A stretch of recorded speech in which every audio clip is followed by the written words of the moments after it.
Chers téléspectateurs, soyez les bienvenus au studio du Club 700 et soyez bénis dans le seul nom qui peut vous sauver, vous délivrer et vous bénir. Salut mon cher frère pasteur. Je partage la joie. Ah oui, tout à fait. Je m'appelle Massi Domingo. Tout à fait. Ma sœur en Christ. Exact. N'est-ce pas? Et aussi les amis, toujours le même plaisir de savoir que vous êtes nombreux et fidèles à votre émission préférée dans la chaîne d'amour, le Club 700. Voici un peu l'histoire d'un homme qui, après 38 ans de mariage, cachait un lourd secret à sa femme. Mais un jour, quelque chose se passa du ciel. Regardez.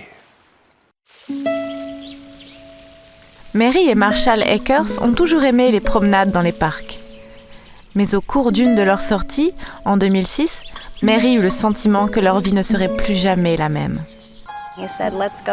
Il m'a dit « Allons au parc, j'ai des choses à te dire ». Nous sommes partis et mon cœur battait à 100 à l'heure. Je savais qu'il allait se passer quelque chose. J'ai dit à Mary, je dois t'avouer mes nombreuses infidélités envers toi, avec beaucoup de femmes. Je lui ai tout confessé. J'avais gardé cela pour moi pendant des années. Je ne pouvais plus continuer ainsi. Je lui ai demandé, est-ce récent? Il a dit non, ça a été pendant tout notre mariage. Je ne peux même pas les compter. Mary n'avait pas été complètement aveugle. Elle s'était déjà sentie trahie et blessée par le passé. Quand je passais en revue ses chemises pour savoir lesquelles je devais laver, je remarquais parfois que certaines sentaient le parfum de femme. Ça me faisait paniquer, mais je ne lui posais jamais de questions. À l'époque, je ne voulais pas connaître la vérité. J'avais 4 très jeunes enfants. Qu'aurais-je fait s'il était parti? J'avais peur, vraiment peur. Tous deux s'étaient rencontrés adolescents à un camp d'église. Ils sortaient à peine du lycée lorsqu'ils se sont mariés. Nous étions bien loin d'être prêts à nous marier. Nous étions 2 enfants qui aimaient la sensation d'être amoureux. Et lui, il agissait toujours en célibataire. Je me disais que ça allait être une expérience. Avoir une femme, vivre avec elle, avoir des relations sexuelles, connaître tout ce qui va avec le mariage. Avec la naissance des enfants, les responsabilités surgirent. Je finissais mon service de nuit à 8h du matin, avec 4 enfants. Il fallait toujours faire telle ou telle chose, s'occuper des enfants. Et je ne supportais pas toutes ces pressions. J'avais aussi un problème d'autorité. Je voulais tout le temps tout diriger. Après une aventure d'une nuit, Marshall découvrit une échappatoire qui devint l'addiction de toute une vie. Je passais sans arrêt d'une personnalité à une autre. Mais ce que j'ai découvert après toutes ces années d'addiction sexuelle à fréquenter des femmes, c'est que je cherchais Dieu. Mais je le cherchais dans les mauvais endroits.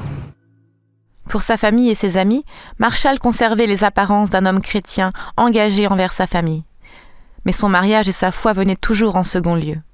La Bible dit que je vivais comme une personne qui a l'âme partagée. Je vivais 2 vies distinctes. Je ne le réalisais pas à l'époque, mais c'était bien le cas. Il comprit qu'il devait dire la vérité à Mary. Ce fut probablement la chose la plus difficile que j'ai dû faire de toute ma vie. D'abord, je dus réunir tous mes enfants et leur avouer ce que leur papa avait fait. C'était vraiment difficile.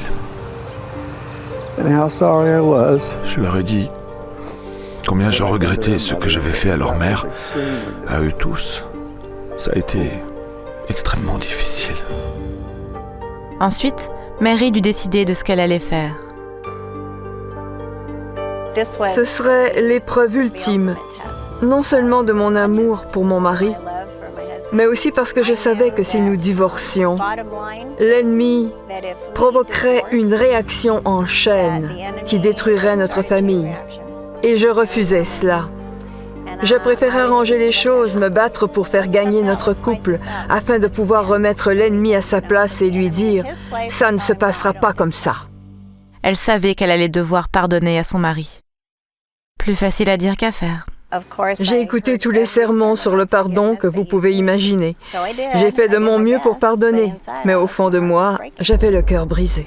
Marshall savait qu'il avait profondément blessé sa femme et sa famille, et que seule la grâce de Dieu pouvait guérir leur relation. J'ai dit à Dieu, j'arrête, c'est fini. Je lui ai dit combien j'étais désolé de ce que j'avais fait. D'avoir offensé tant de monde. J'avais offensé Dieu, offensé la croix. J'ai demandé pardon. Dieu m'a alors montré que mon péché était devant lui et qu'il le couvrait entièrement. Et mon esprit a été entièrement changé, alors que je croyais cela impossible. My mind has changed 100%. And I thought it never could. Depuis sa confession en 2006, Marshall a été fidèle envers le Seigneur et envers Mary. Tous deux vont vers leurs 45 ans de mariage et le couple Akers en espère encore beaucoup d'autres. Tout est entièrement différent. Tout à fait différent. Lorsque vous commencez chaque jour en mettant Dieu en premier, ça fait toute la différence. Oui. Lire la parole, passer du temps avec lui. Je l'aime de tout mon cœur. Et je sais que nous aurons encore beaucoup d'années ensemble, n'est-ce pas? Amen. C'est vrai. Chers amis, eh bien la parole de Dieu nous fait connaître Dieu et nous fait vivre selon ses principes avec l'aide du Saint-Esprit. Comme il est dit dans les Écritures, on ne se moque pas de Dieu. Et tout ce qui est caché sera toujours révélé. Et c'est sa parole qui a convaincu Marshall de péché et de vérité pour avouer à sa famille 38 ans de trahison.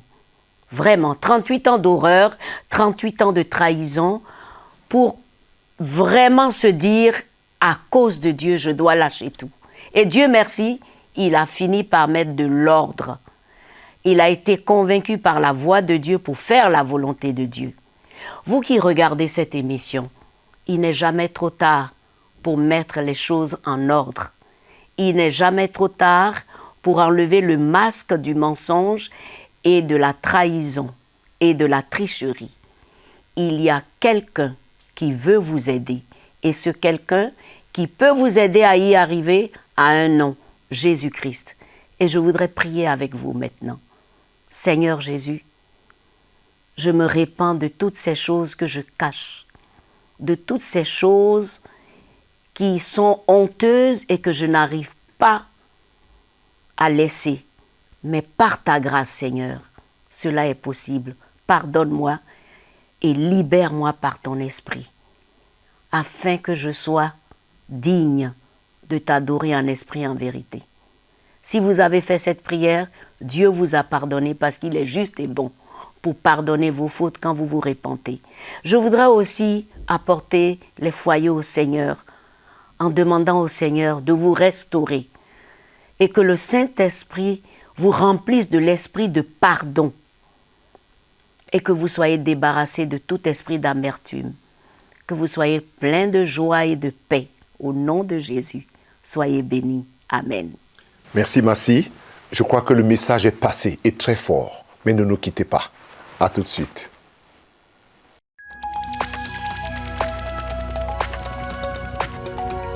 Si vous avez des questions spirituelles, des besoins de prière ou même si vous avez besoin de conseils, n'hésitez pas à nous contacter aujourd'hui à cette adresse ou au numéro suivant. Nos conseillers sont là pour vous aider. N'oubliez pas, nous sommes là pour vous.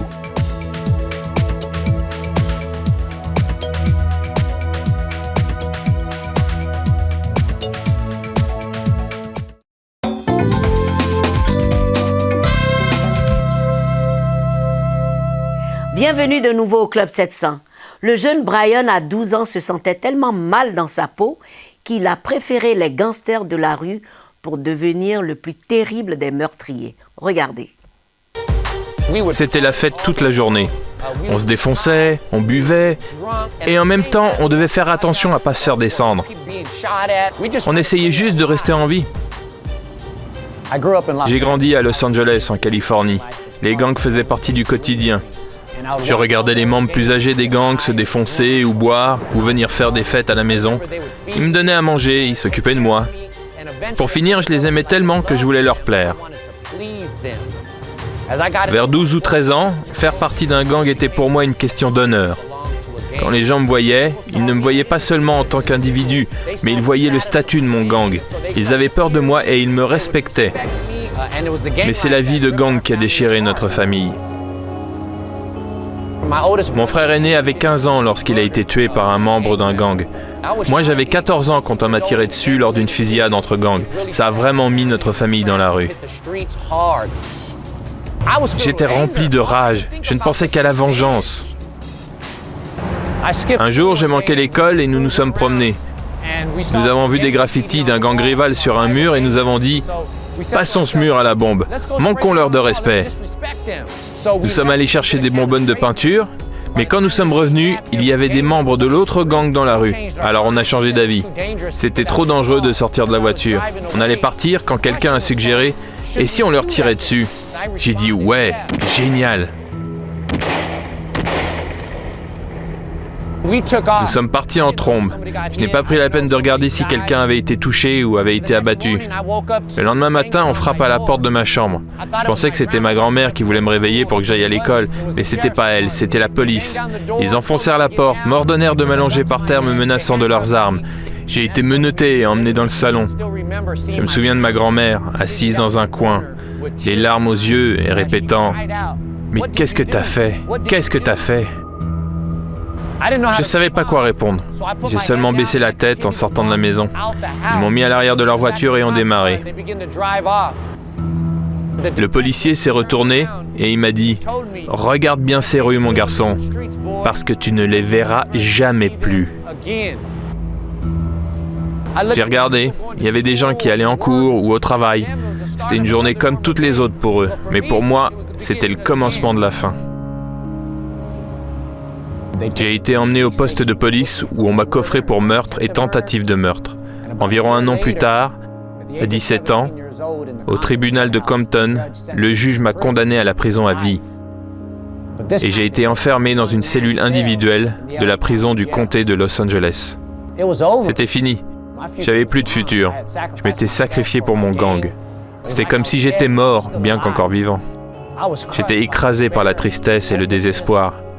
Je me souviens que j'ai mis mon visage sur mes genoux, assis dans cette cellule minuscule, en me disant que je n'allais jamais être un mari, je n'allais jamais être père. Alors j'ai regretté de n'avoir pas écouté mes parents quand ils me disaient de rentrer à la maison et que je ne voulais pas. Je regrettais ma vie de 16 ans qui prenait fin. Je regrettais de devoir mourir d'une mort lente dans cette prison. J'étais encore assis dans ma cellule quand j'ai entendu un bruit dans le couloir. Je me suis relevé pour coller mon visage contre les barreaux. Il y avait un homme âgé qui distribuait de la littérature chrétienne. J'en voulais toujours au monde entier et je ne voulais parler à personne. Mais ce vieux monsieur a fait éruption dans mes ténèbres et il a fait quelque chose que je n'oublierai jamais. Il a eu le courage de tendre le bras au travers des ténèbres des barreaux. Il a pris ma main et il a doucement prié pour moi. Au nom de Jésus-Christ. C'était comme si la compassion de Dieu s'était manifestée dans le moment le plus sombre de ma vie. Je ne me sentais plus seul. C'était comme si Dieu m'avait tendu le bras. Je me suis mis à genoux et comme un adolescent brisant, j'ai crié à Dieu. Ce n'était même pas une prière, plutôt un gémissement venant du plus profond de mon cœur. Peu après, Dieu m'a donné une vision. Il m'a dit « Brian, si tu me sers sans m'abandonner, je te libérerai de cette prison pour que tu touches le monde avec mon évangile. » Dieu a ensuite envoyé d'autres personnes dans ma vie pour être mes mentors et me former dans la parole de Dieu. Et Dieu a restauré ma vie petit à petit. Dans le même temps, je me suis marié avec mon ami d'enfance et ma femme s'est battue pour ma libération. Le gouverneur avait dit « Aucun condamné à perpétuité ne sortira si ce n'est dans une boîte en sapin. » 5 fois, le gouverneur de Californie m'a refusé la libération sur parole. J'en étais arrivé au point dans ma marche avec Dieu où je lui ai dit « Peu importe si je ne peux pas rentrer chez moi ou si je meurs en prison, je te servirai quoi qu'il arrive. » Environ un an après cette promesse, c'est-à-dire après 16 ans de prison, j'ai été libéré. J'étais un homme libre et j'ai retrouvé ma famille. Je suis émerveillé par la manière dont Dieu a transformé ma vie. Je ne mérite pas de pouvoir regarder ce ciel bleu. Je méritais la mort, mais par la grâce de Dieu, aujourd'hui je suis père et je suis un homme marié. J'ai le merveilleux privilège d'être le pasteur d'une église incroyable qui touche des centaines et des milliers de vies. Je suis tellement reconnaissant pour tout ce que je peux faire ici.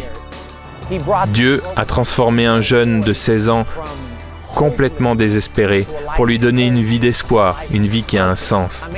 Si je peux lever la tête à présent, c'est grâce au pardon et à la liberté que j'ai en Jésus. Mon passé ne me hante plus. Dieu m'a rendu libre. Qui était le plus heureux?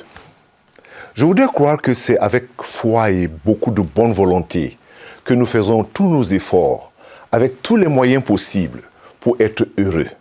car le bonheur semble être l'objectif de nous tous, mais chacun sa façon de chercher ce bonheur, et aussi la pensée qu'il se fait du bonheur.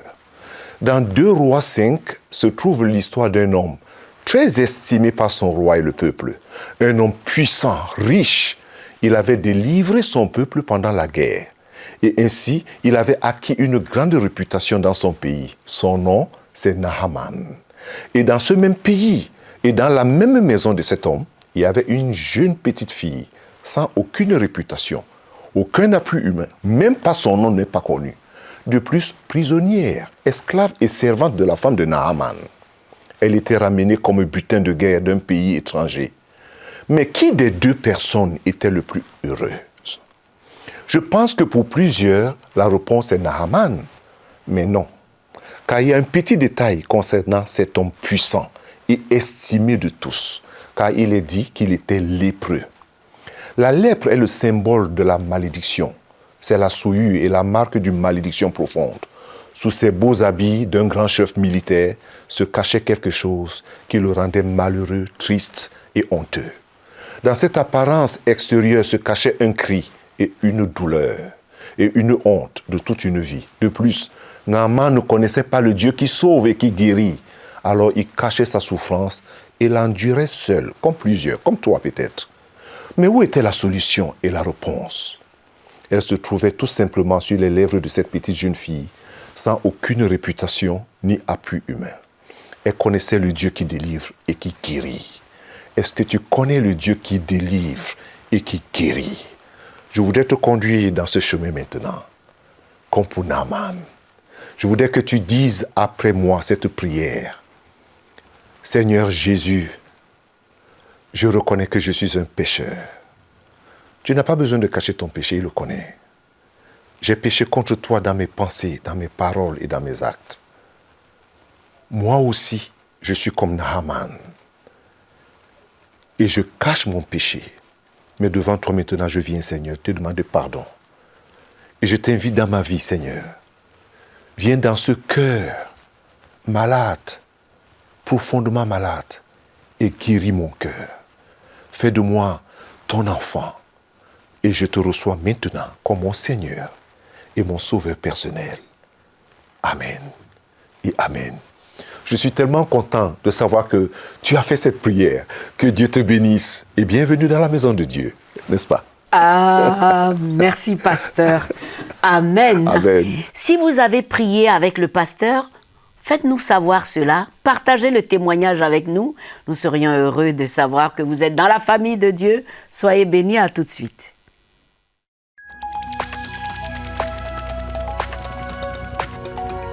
Si vous avez des questions spirituelles, des besoins de prière ou même si vous avez besoin de conseils, n'hésitez pas à nous contacter aujourd'hui à cette adresse ou au numéro suivant. Nos conseillers sont là pour vous aider. N'oubliez pas, nous sommes là pour vous.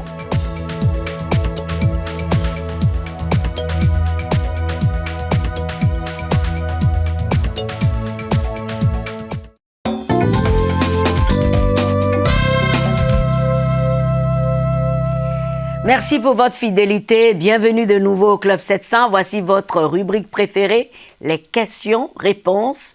Et il est prêt. Tout à fait. Bon. Bonsoir à vous. Je souffre de manque de pardon et de ressentiment par rapport à un mal qu'on m'a fait depuis longtemps. J'ai besoin de conseils et de soutien et de prières. Ah, alors, c'est une souffrance qui est réelle, Massi. D'abord, il faut le reconnaître. Oui. Lorsque on est blessé, on se sent comme rejeté. Mais pardonner, c'est un ordre, c'est un commandement. Pour le bien même de la personne. Très la bien. personne veut un conseil. Le conseil que je donne à la personne, c'est qu'il faut qu'elle arrive à pardonner et qu'elle pardonne. Et qu'elle reçoive cela de Dieu. Hein. Dit, Seigneur, je veux pardonner. Je veux vraiment pardonner et te pardonner. Aussi longtemps que la personne ne pardonne pas, elle ne peut pas se sentir bien dans sa peau. Non. Non, ce n'est pas possible. Oui. Massi, ce n'est pas possible. Alors, quand le mal dure, comme la personne dit, depuis longtemps, il faut évacuer quand C'est même. parce que la personne n'a jamais évacué cela. C'est ça. Il faut en parler. Et beaucoup de personnes pensent que la confession, c'est juste confesser un péché. La confession, c'est aussi s'ouvrir. Dire, je souffre. Alors, il faut évacuer cette douleur qu'on porte depuis très longtemps. Et compter sur le Seigneur. Et compter sur le Seigneur. Oui. Et surtout, Massi, de dire « je pardonne ». Il faut prendre cette décision. Il faut prendre cette décision à l'intérieur. C'est là où le Saint-Esprit vient en aide à la personne. Ah, merci, pasteur. Oui. Et je prie que le Seigneur l'aide et plusieurs personnes qui sont dans cette même état maintenant, Oui. que le Saint-Esprit vous vienne en aide. Tout Oui, à fait, Massi. vraiment. Que le Saint-Esprit vous vienne en aide. Oui. Nous allons retrouver Ryan qui a un talent formidable. Et Dieu va utiliser ce talent pour sa gloire. Regardez. Bienvenue à... Qu'est-ce que je disais? Oh, bienvenue au Whosoever Movement, le mouvement pour quiconque. Bienvenue au Whosoever Movement, nous venons pour vous. Jean 3,16 dit « Car Dieu a tant aimé le monde qu'il a donné son Fils unique. Whosoever believeth in him did not perish, but have everlasting life. »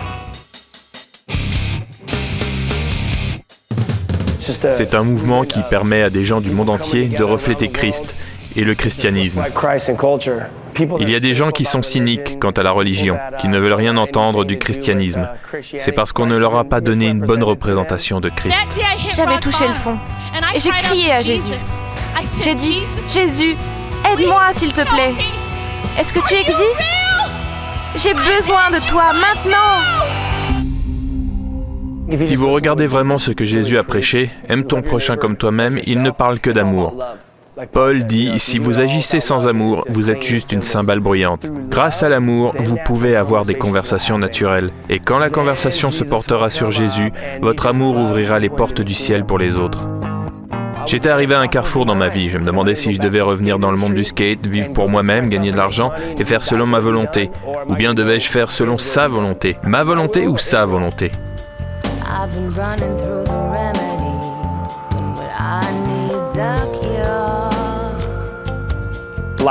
La vie que j'avais vécue m'avait rendu accro à l'alcool, à la drogue, à la pornographie, au sexe et à ce genre de choses pendant des années. Alors quand je suis revenu à l'église, après avoir ainsi vécu pendant 19 ans et être complètement déconnecté des chrétiens, du christianisme et de Dieu, j'ai eu l'impression d'être un vrai rebelle. Mais j'ai tout déposé au pied de la croix dans le jardin de Gethsémanée en disant « Seigneur, si tu peux faire en sorte que quelqu'un qui n'est pas de mon cercle me contacte, je te suivrai et je raconterai mon histoire. » Le Saint-Esprit a répondu à cette prière le lendemain. J'étais en Israël avec Sonny Sandoval, le chanteur de Pod, et il me fit part de son idée. Créer un mouvement appelé le Whosoever, qui serait pour les gens du monde entier voulant le joindre pour atteindre la culture. Depuis 2009, nous avons fait des festivals de musique, de la musique, du skateboard, de l'art, des voitures, des motos, des événements artistiques live. Nous sommes en train de faire un film, The Whosoever 365. C'est un documentaire sur l'origine du Whosoever Movement. Sonny a démissionné de Pod. Il parle de ses difficultés dans la vie. Moi, je viens juste de quitter Circa Footwear. Et je voyage à présent aux États-Unis et dans le monde entier pour raconter mon histoire. Je suis guidé par le Saint-Esprit.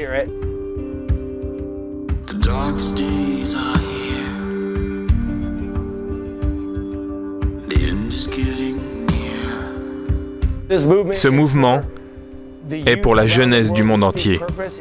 Nous proposons un but dans la vie des gens qui ont besoin de Christ. En vérité, Jésus aime les homosexuels, Jésus aime les prostituées, Jésus aime les pécheurs. C'est la raison pour laquelle Dieu l'a envoyé dans le monde. Et grâce à son amour, ceux qui l'acceptent sont transformés par Dieu, dans leur cœur, dans leurs pensées. Dieu œuvre de manière surnaturelle dans leur vie. Dieu utilise tout, hein? Très belle histoire. Et je suis sûre que les jeunes comprendront si je dis le skateboard. Pas le pasteur, bien sûr. C'est pas sa génération. Non. Donc, avec son skateboard, le voilà en train de servir le Seigneur. Oui. C'est magnifique. Comme pour dire, il ne faut pas croiser les bras parce que Dieu peut utiliser tout ce que tu as pour faire avancer, se faire connaître plus aux gens. Voilà. Et appeler son ministère Whosoever, qui veut dire en français quiconque invoquera le nom du Seigneur. Sera sauvé. C'est formidable, Massi. Dieu est fidèle. Touchant, hein? Touchant. Vraiment. Alors, mes amis, vous n'avez plus le droit de rester les bras croisés. Vous pouvez utiliser votre talent. Je vous amène écouter l'histoire de Aïssatou, qui, après l'accouchement d'un bébé, a été poussée à tuer cet enfant. Pourquoi? Regardez. Quand Aïssatou a donné naissance à sa fille Kadi, elle était triste de voir qu'elle avait un bec de lièvre et une fente palatine. Mais elle ne s'attendait pas à la réaction que la grand-mère de l'enfant allait avoir. Elle a dit « Ton fils est un démon ». Et à l'hôpital, elle a parlé aux sages-femmes pour qu'elles tuent l'enfant. Les choses empirèrent lorsqu'elle retourna chez elle. Le mari d'Aïssatou divorça en raison de la malformation de l'enfant.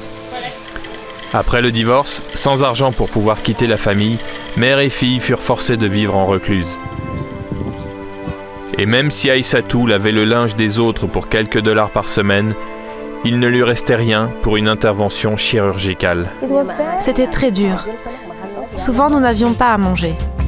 Puis Aïssatou entendit parler de CBN et de la possibilité de faire opérer Kadi. Je me disais que ce serait un miracle. Cette opération pouvait tout changer. CBN programma une opération gratuite pour Kadi. Et ce fut un succès. Nous avons ensuite aidé Aïssatou et sa fille à trouver un nouveau logement et à mettre sur pied un commerce pour qu'elle puisse vendre ses produits au marché. Dans les 3 mois qui suivirent, la lèvre de Kadi fut complètement guérie et Aïssatou se mit à faire de bons profits avec son travail. Grâce à ce commerce, je peux satisfaire tous les besoins de mes enfants. Je suis très reconnaissante. Merci beaucoup. Que Dieu vous bénisse. C'est touchant, hein? Très touchant. Ouais. Elle a échappé à la mort et elle a échappé à la douleur. Mais on remercie le Seigneur pour ce qui s'est passé finalement. Absolument. Parce que les histoires qu'on raconte dans des familles, ça peut vous pousser à des réactions ou des décisions vraiment irréparables. En disant qu'à cause d'une malédiction, il faut tuer ce bébé, Mais Dieu intervient. alors qu'il fallait juste une petite opération. Et voilà. Et aujourd'hui, non seulement le bébé est sauvé, il y a un fonds de commerce Absolument. pour faire vivre l'enfant. Oui. C'est pas beau? Et cela grâce à tous nos Et donateurs. on dira toujours merci. Formidable pasteur. Et je voudrais surtout remercier tous nos donateurs. Ne rompez surtout pas la chaîne d'amour. Envoyez toujours vos dons. Vous avez toutes nos coordonnées. Le site, nos bureaux régionaux. Vous pouvez nous visiter sur Facebook. Et surtout, sachez que Jésus vous aime. Chers amis, l'émission est terminée. Soyez toujours des nôtres pour les autres fois. Que Dieu vous bénisse. À bientôt. Au revoir, pasteur. Au revoir, merci.